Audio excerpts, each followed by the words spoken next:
कवि जी 4 लाइन भूमिका में संकेत कैलन। कैसे भैया?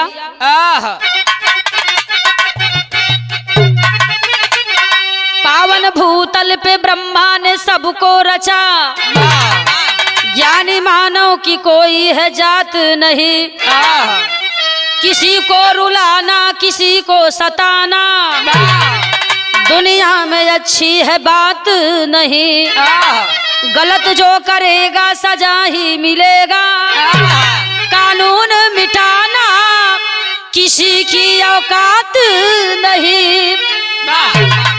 सारे बिरहा जगत को पता है सुनो, पवन कभी प्रियंका गलत गीत गाते नहीं।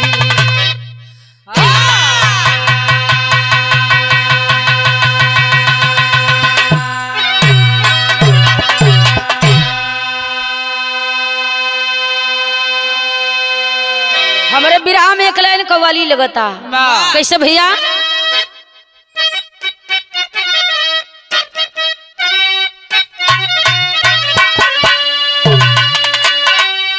अरे नूर से जिसके रोशन हुआ दो जहां, वो मुनव्वर उजाला मदीने में है। नूर से जिसके रोशन हुआ दो जहां,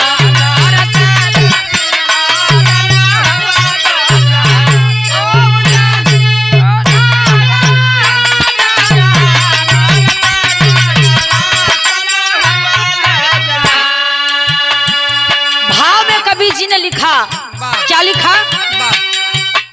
क्या कहूँ सबको देखो मेरे साथियों,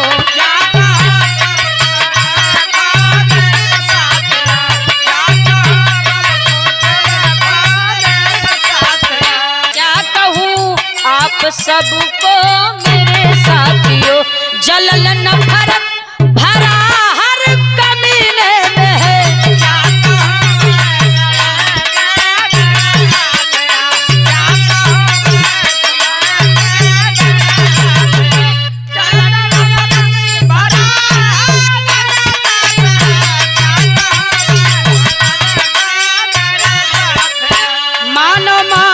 को खाता अहंकार से,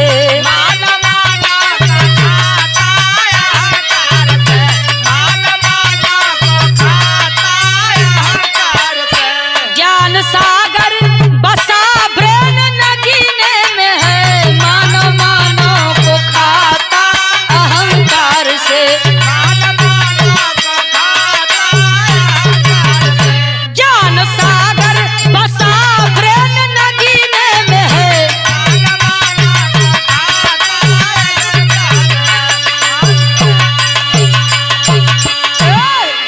सरंगा में कहानी की शुरुआत बा। कैसे भैया?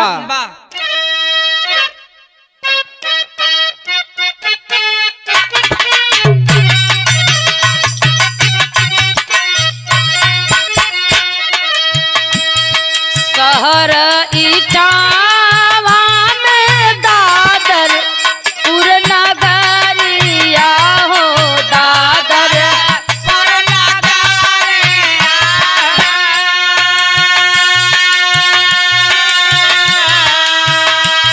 घटना घोटाला बारिया रन हो रहा,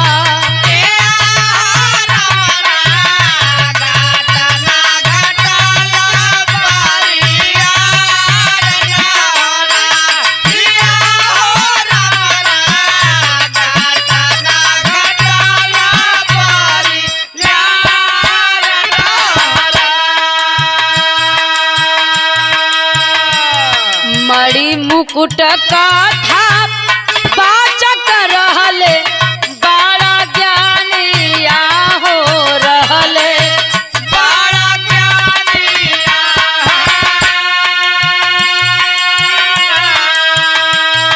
जिंदगी में साहे अत्याचार न हो रहा,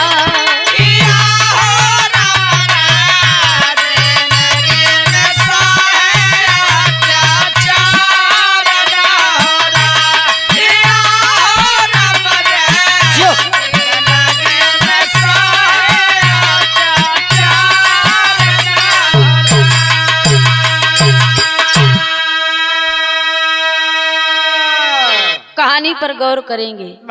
इटावा शहर में दादरपुर गांव बा और दादरपुर गांव में ए भैया मुकुटमणि यादव और उनके सहयोगी मिल करके दादरपुर गांव में कथावाचक करने गए, कथा कहने के लिए गए। और जब वहां पर गए तो वहां पर उनके साथ दुर्व्यवहार होता है। किसने किया? कहना पड़ा, गीत लगाता।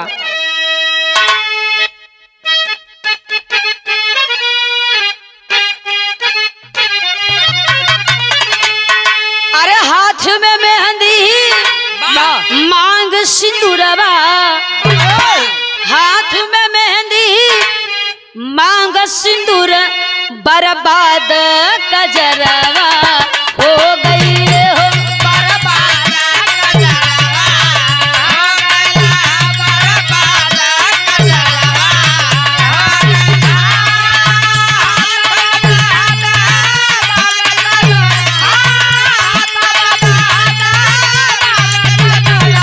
बर्बाद कजरवा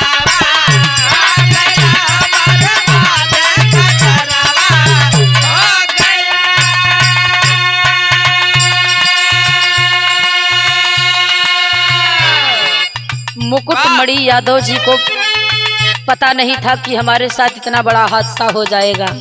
ए बाबूजी, आखिरकार में उनके साथ वहां के ब्राह्मणों ने किया क्या? भगदड़ मचले सब ही भगले, यादव जाता जहरवा हो गईले हो, यादव जाता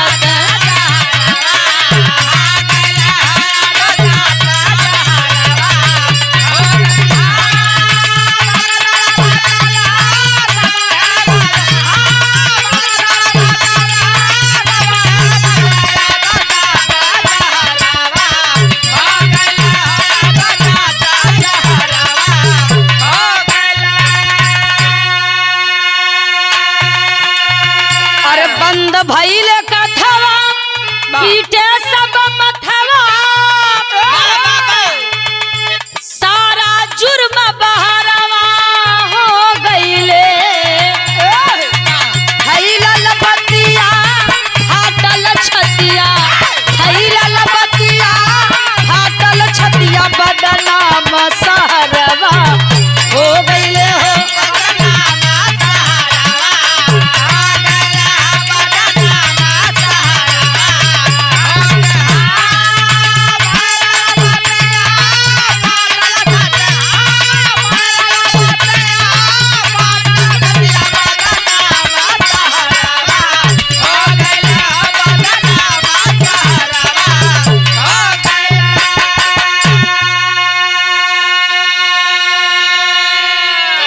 आखिरकार में बाबूजी कुछ लोग आकर के, जो ब्राह्मण समाज से थे, आकर के मणि मुकुट यादव और उनके सहयोगी का बहुत मान अपमान किए।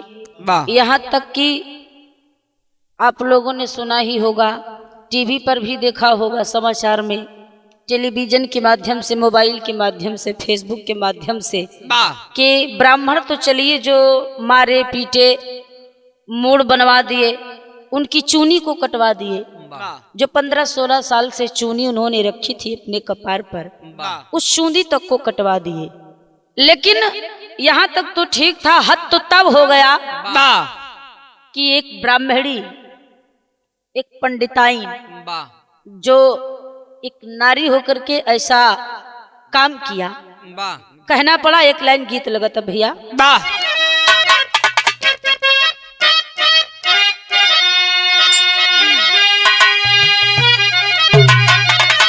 कि हमारे भैया हो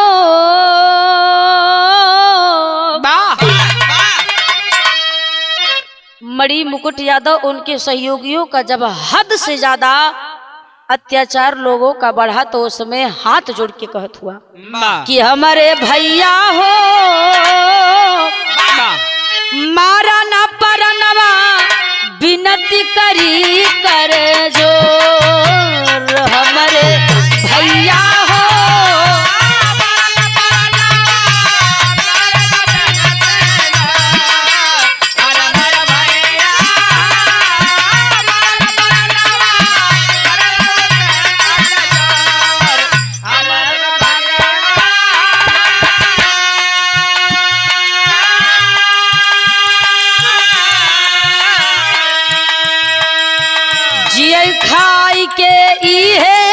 बजरिया सगरु कथा सुनाइए भैया।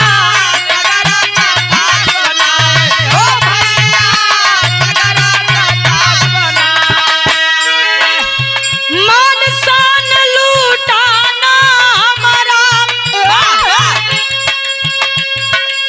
मुकुटमणि यादव रो करके हथवा जोड़ के कहत हुआ, मान शान लूटाना हमारा तोहर पाव भराई की हमारे भैया।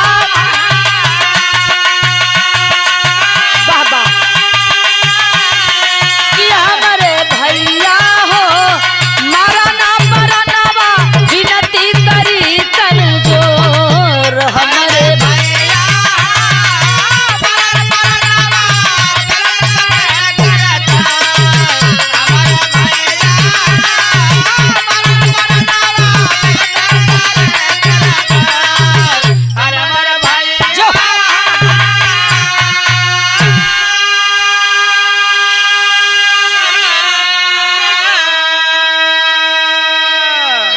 आखिरकार में मुकुटमणि यादव उनके सहयोगी लाख चौड़ी विनती करत रह गिलन बाबू, लेकिन वो लोग रुकने वाले नहीं थे। तेरी की लाइन में कवि जी ने बहुत अच्छा संकेत किया है क्या, अरे मोरे राम ज्ञानी की कोई जाता है नहीं, पंडित वही कहा था बेट की जाने बानी, आयो बानी बानी बानी। एक लाइन गीत बा, कवन गीत बा,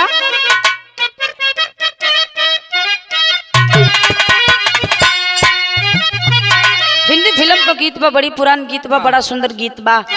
गंगा किनारे मोरा गाँव हो, गंगा किनारे मोरा गाँव हो, घर पहुँचा दा देवी मैया।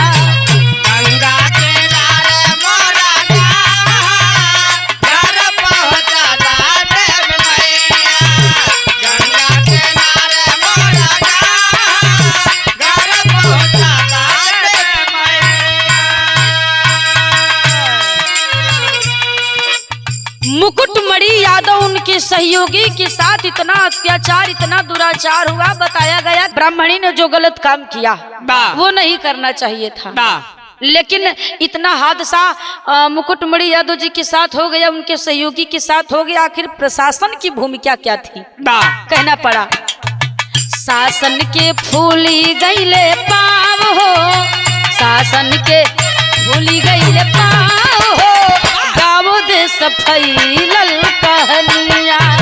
शासन का फल गईले पाव, गाँव दे सफैलल कहनिया, शासन का फल गईले पाव, गाँव दे सफैलल कहनिया। जिन जिन लोगों ने इस समाचार को देखा, खबर को सुना, सब ही आक्रोश में आ गए। लोगों ने कहा यह गलत बात है, चलो मर्दों ने जो किया सो किया, लेकिन एक महिला होकर एक नारी होकर के देवी का दर्जा दिया जाता है, उस औरत को तो ऐसा नहीं करना चाहिए था, समझना चाहिए था नारी की मर्यादा को, अपनी ही मर्यादा का उल्लंघन किया है। लेकिन बाबूजी जनता के साथ साथ, जनता तो आक्रोश में थी ही, लेकिन उनके साथ साथ आखिर मुकुटमणि यादव को, उनके सहयोगी को न्याय दिलाने के लिए कौन आवाज उठाया, सुन के अखिलेश यादव गईले खिसियाई।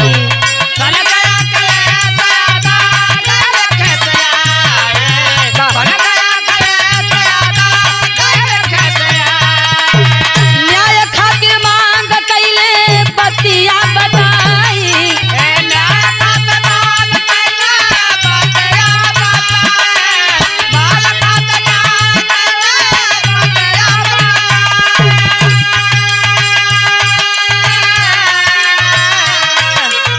उत्तर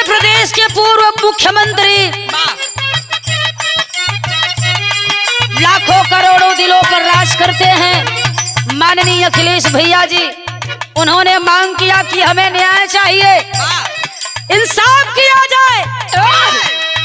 आखिर ये क्या हो रहा है हमारे समाज में? भइल का जनता करेला काऊ काऊ हो,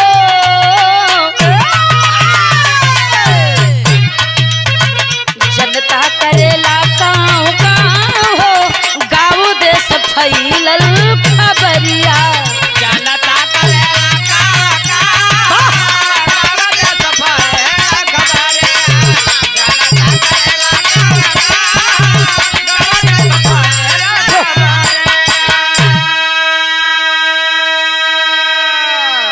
एक लाइन गीत में कहना बा भैया, का कहना बा?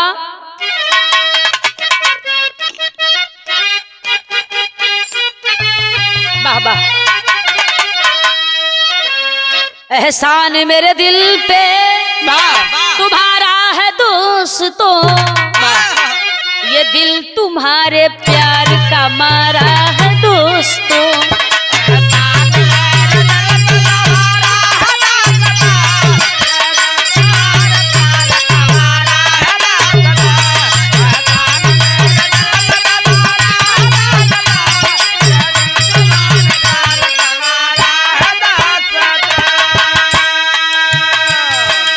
दया धर्म बूझे ना हत्यारा दोस्तों,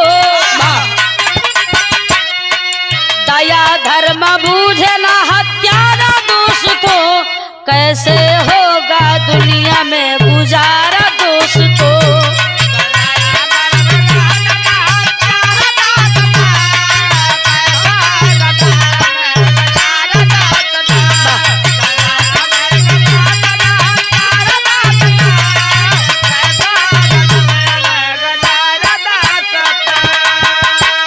मुकुट यादा ऊपर राम न किए है,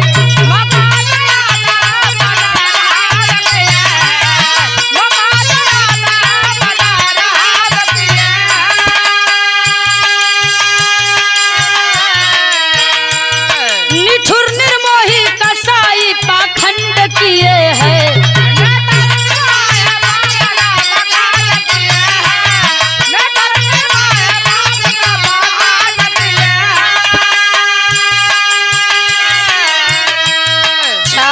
उदासी सगरी है अंधियारा दोस्तों, छाई उदासी सगरी है अंधियारा दोस्तों, कैसे होगा दुनिया में गुजारा दोस्तों।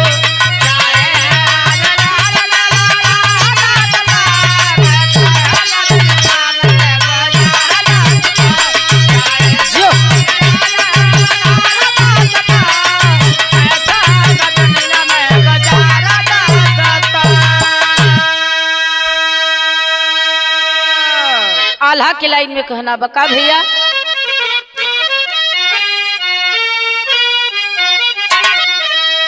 कैले विरोध ले सिंह यादव भैया,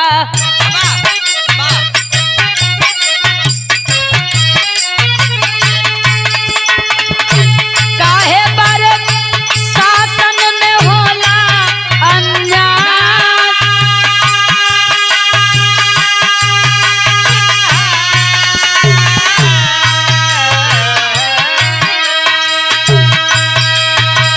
भैया अखिलेश ने मुकुटमणि यादव उनके सहयोगी का और उनके साथ साथ जनता ने भी साथ दिया कि कुछ हो या ना हो लेकिन मुकुटमणि यादव को न्याय मिलना चाहिए। और हुआ क्या? योगी जी कड़ाई कैले हीला प्रशासन बाबू,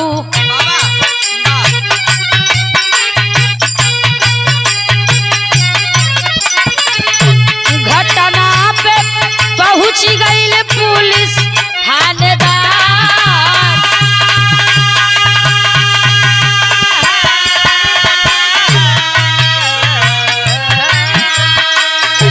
चारों पापियन के भैली सुना गिरफ्तारिया भैया।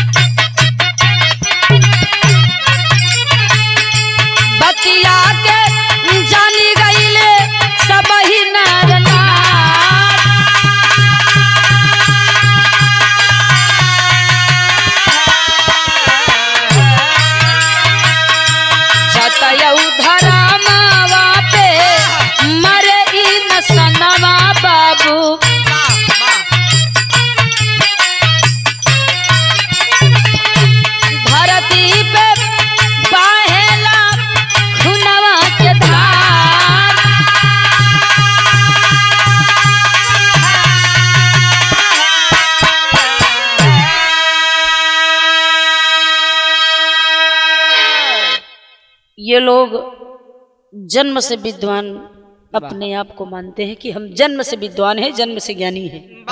लेकिन चाणक्य ने कहा है कि जो पढ़ लिख करके विद्वान बनता है, जो शिक्षित है, जिसे ज्ञान है, वही ज्ञानी है। कोई ज्ञानी पेट से पैदा होकर नहीं आता है। तो ज्ञानियों की कोई जात नहीं होती। जो भी ज्ञान जिसके अंदर है वही ज्ञानी है। और आखिरी लाइन में कहना बा, खड़ी की लाइन में कहा भैया,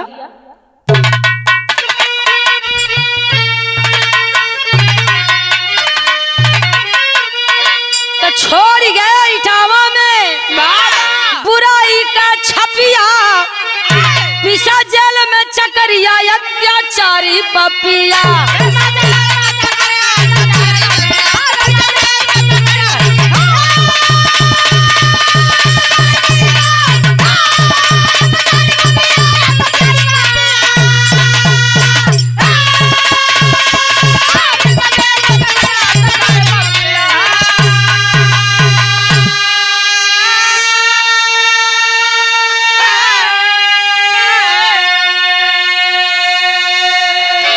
उन चारों की गिरफ्तारी हुई और गिरफ्तार होकर के बाबू वो जेल गए। मणि मुकुट यादव को जो है न्याय मिला। कहना पड़ा आखिरी लाइन में क्या, पेश भइली अदालत में अरे जुल्म का कपिया, पिसा जेल में चकरिया अत्याचारी पपिया।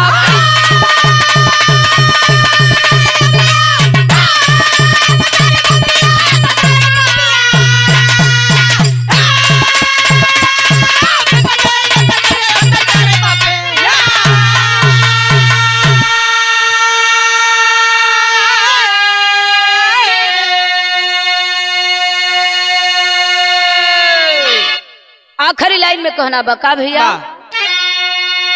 जय जखाल गुरु जद्दू लौटन की लहरे फुलवारी, जय जखाल गुरु जद्दू लौटन की लहरे फुलवारी।